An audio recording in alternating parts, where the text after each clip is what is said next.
En el video anterior hablamos del libro de Enoc, el libro que fue eliminado de la Biblia, el libro que durante siglos intentaron hacernos olvidar. Pero hay algo que no te dije, algo que aparece en ese libro y que es todavía más perturbador que el libro mismo. El libro de Enoc no solo habla de ángeles y de visiones del fin del mundo, habla de ellos, de los seres que bajaron del cielo, que cruzaron una línea que ningún ser debería haber cruzado y que se mezclaron con la humanidad, los Nefilim. ¿Quiénes fueron realmente? ¿Por qué la Biblia los menciona y luego los olvida? ¿Por qué hay culturas en todo el mundo que describen a estos mismos seres con nombres diferentes? Eso es exactamente lo que vamos a ver hoy. Y te adelanto algo, lo que vamos a encontrar no está en ningún libro de historia oficial. Bienvenidos a Historia Chueca, donde la verdad es una manera diferente de ver las cosas.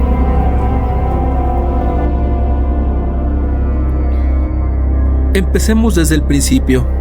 Génesis capítulo 6, versículo 1 al 4, uno de los pasajes más cortos y más ignorados de toda la Biblia. Dice así: y aconteció que cuando comenzaron los hombres a multiplicarse sobre la faz de la tierra, y les nacieron hijas, que viendo los hijos de Dios que las hijas de los hombres eran hermosas, tomaron para sí mujeres de todas las que quisieron. Y luego viene el versículo 4, el más importante y el más ignorado. Había gigantes en la tierra en aquellos días, y también después que se llegaron los hijos de Dios a las hijas de los hombres, y los engendraron hijos. Estos fueron los valientes que desde la antigüedad fueron varones de renombre. Ahí está, en la Biblia, gigantes, hijos de Dios que se mezclaron con mujeres humanas y tuvieron hijos. Pero aquí empieza la historia chueca. La palabra original en hebreo no es gigantes, la palabra es Nefilim, y Nefilim viene del verbo nafal, que significa caer. Los caídos, los que descendieron, los que bajaron. ¿Caídos de dónde? ¿Del cielo? ¿De otro lugar? Las traducciones modernas de la Biblia convirtieron esa palabra en gigantes, en héroes, en varones famosos. Pero la palabra original no dice eso. La palabra original dice los que cayeron. Y aquí viene algo que muy poca gente sabe. En el archivo secreto Vaticano existen decenas de miles de documentos que nunca han sido publicados. El Vaticano mismo reconoce que conserva manuscritos de más de 12 siglos de antigüedad. ¿Hay algo sobre los Nefilim ahí dentro? Eso nunca lo sabremos, porque para el Vaticano todo lo que no es sagrado es secreto. En el video anterior vimos que el libro de Enoc fue eliminado de la Biblia, pero lo que no vimos es lo que dice ese libro sobre los Nefilim, y es aquí donde todo cobra sentido. Según el libro de Enoc, en un tiempo muy antiguo, mucho antes del diluvio, hubo un grupo de seres celestiales llamados los vigilantes, 200 de ellos, y su líder se llamaba Semiasa. Estos vigilantes tenían una misión: observar a la humanidad, pero algo salió muy mal. Los vigilantes vieron a las mujeres humanas y las desearon. El libro de Enoc dice que se reunieron en la cumbre del monte Hermón, el mismo monte Hermón que hoy está en la frontera entre Siria, Líbano e Israel, y ahí hicieron un pacto, un juramento. Se prometieron mutuamente que bajarían, que tomarían esposas humanas, que no importaba lo que pasara después. Y bajaron. El texto de Enoc da los nombres de los 20 líderes principales, cada uno con una especialidad, cada uno con algo que le enseñó a la humanidad. Azazel, por ejemplo, enseñó a los hombres a fabricar armas de guerra, les enseñó a trabajar los metales, a forjar espadas, escudos y corazas. También enseñó a las mujeres del arte del maquillaje. de los adornos de las seducciones. Otros vigilantes enseñaron astrología, encantamientos, hechizos, el corte de raíces y el conocimiento de las plantas. En otras palabras, toda la tecnología y el conocimiento que impulsó a la civilización humana de repente, de la nada, vino de ellos. Y los hijos que tuvieron con las mujeres humanas, esos fueron los Nefilim. El libro de Enoc los describe como gigantes de 3000 codos de altura. Eso es una exageración literaria, claro, pero el mensaje es claro. Eran seres de tamaño y poder fuera del ordinario, y eran violentos. Consumieron todo lo que los humanos producían, y cuando ya no había suficiente, empezaron a devorarse entre sí y a devorar a los humanos. Tierra se convirtió en un lugar de caos y de sangre. Y fue entonces cuando los ángeles Uriel, Rafael, Gabriel y Miguel fueron enviados por Dios para reportar lo que estaba pasando. Y la decisión fue el diluvio. No fue un castigo al hombre por ser pecador. Según Enoc, fue un reinicio, una limpieza específicamente diseñada para eliminar a los Nefilim. Hasta aquí podría decirse, bien, es un texto antiguo, una historia, una metáfora. Pero entonces, ¿cómo explicas esto? Los cráneos de Paracas, Perú. En 1928, el arqueólogo peruano Julio Tello descubrió más de 300 cráneos en la península de Paracas. Cráneos alargados, enormes, con una capacidad craneal hasta un 60% mayor que la de un ser humano normal. La explicación oficial es la deformación craneana intencional. Algunas culturas antiguas amarraban tablillas en la cabeza de los bebés para darle esa forma. Problema: la deformación craneana cambia la forma del cráneo, pero no su volumen. Estos cráneos no solo tienen una forma diferente, tienen más masa cerebral que cualquier humano. En 2014 se realizaron pruebas de ADN en algunos de estos cráneos. El resultado fue perturbador. Las pruebas mostraron ADN mitocondrial con mutaciones desconocidas que no corresponden a ningún grupo humano conocido, ni asiático, ni africano, ni europeo, ni americano, desconocido. El Instituto Smithsonian y los esqueletos gigantes. Durante el siglo XIX y principios del XX, decenas de periódicos estadounidenses reportaron el descubrimiento de esqueletos humanos de tamaño extraordinario.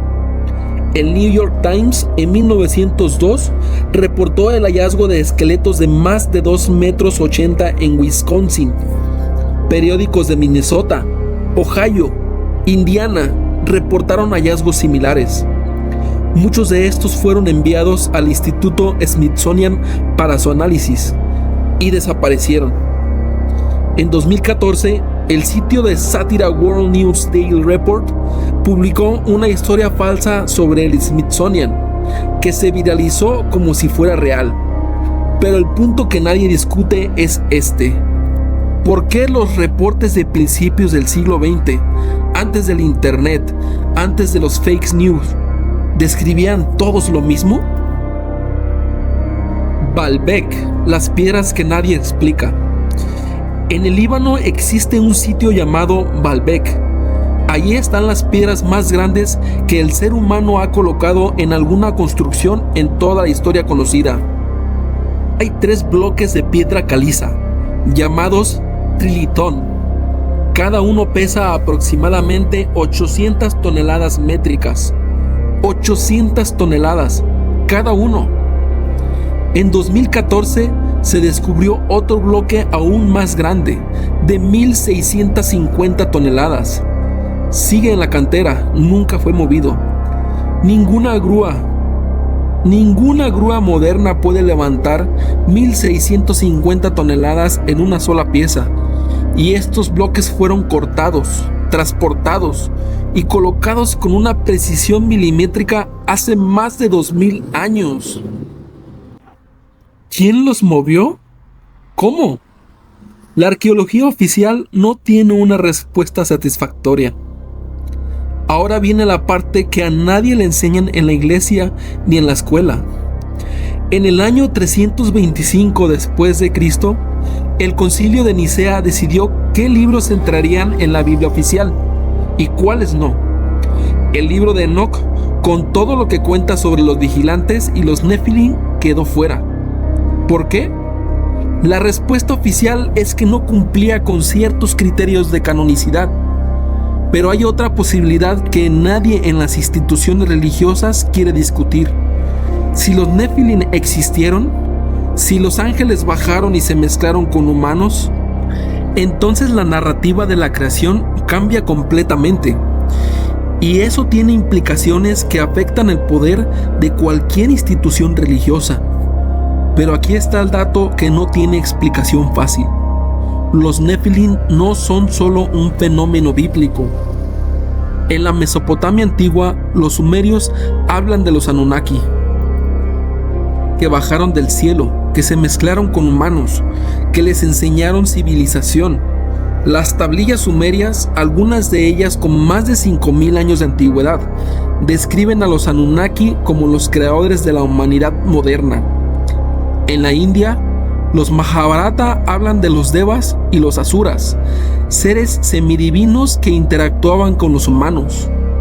En la mitología griega, los titanes, los gigantes, los semidioses. En la cultura mesoamericana, los Kinamexin, los gigantes que construyeron Teotihuacán.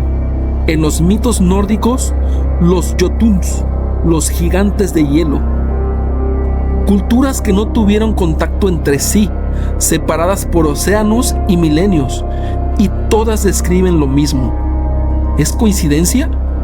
¿O es memoria colectiva de algo que realmente ocurrió? Y ahora viene la pregunta que probablemente ya te estás haciendo. Si los Nefilim se mezclaron con humanos, ¿qué pasó con esa mezcla? El diluvio, según Enoc, fue para eliminarlos. Pero incluso si aceptamos esa narrativa, Noé y su familia sobrevivieron. Y Noé era, según el texto, perfecto en sus generaciones, limpio, sin mezcla. Pero Génesis también menciona que después del diluvio volvieron a aparecer gigantes, Goliat, los Refaim, los Anakim, como si la mezcla nunca se hubiera ido del todo. La teoría del ADN residual. Hay investigadores que señalan el factor RH en la sangre humana como una anomalía sin explicación evolutiva clara. El 85% de la humanidad tiene sangre RH positivo. El 15% restante tiene sangre RH negativo. En la sangre RH positivo comparte proteínas con el rhesus, un primate. La sangre RH negativo no comparte esas proteínas con ningún primate conocido. Nadie sabe de dónde viene el RH negativo. Y las personas con RH negativo no pueden recibir sangre RH positivo sin una reacción severa, casi como si fueran de una especie diferente. ¿Es esto evidencia de los Nefilim en nuestro ADN? La ciencia oficial dice que no, que es solo una variante evolutiva. Pero hay algo interesante. Las concentraciones más altas de RH negativo en el mundo están en el País Vasco, en el sur de Francia, regiones donde también se han encontrado algunos de los registros más antiguos de civilización en Europa. No te digo que esto sea la verdad, te digo que las preguntas existen y que nadie las ha respondido de forma satisfactoria. Esto no es ciencia ficción. Está escrito en textos que tienen miles de años de antigüedad, textos que existían antes de que cualquier religión moderna las reinterpretara, textos que fueron suprimidos, censurados y olvidados. Los Nefilim aparecen en la Biblia, en las tablillas sumerias, en los mitos griegos, en las tradiciones de América, Asia y Europa. Demasiadas fuentes para ser una simple coincidencia. La pregunta no es si los Nefilim existieron. La pregunta es, ¿por qué tanto esfuerzo por hacernos creer que no? Y yo creo que esa pregunta merece una respuesta. Si este video te hizo pensar, suscríbete, porque apenas estamos empezando. El siguiente video va a ir todavía más profundo. Dime en los comentarios, ¿crees que el Vaticano tiene documentos sobre los Nefilim en sus archivos secretos? Yo soy Poncho y esta es Historia Chueca. La historia tiene otra versión.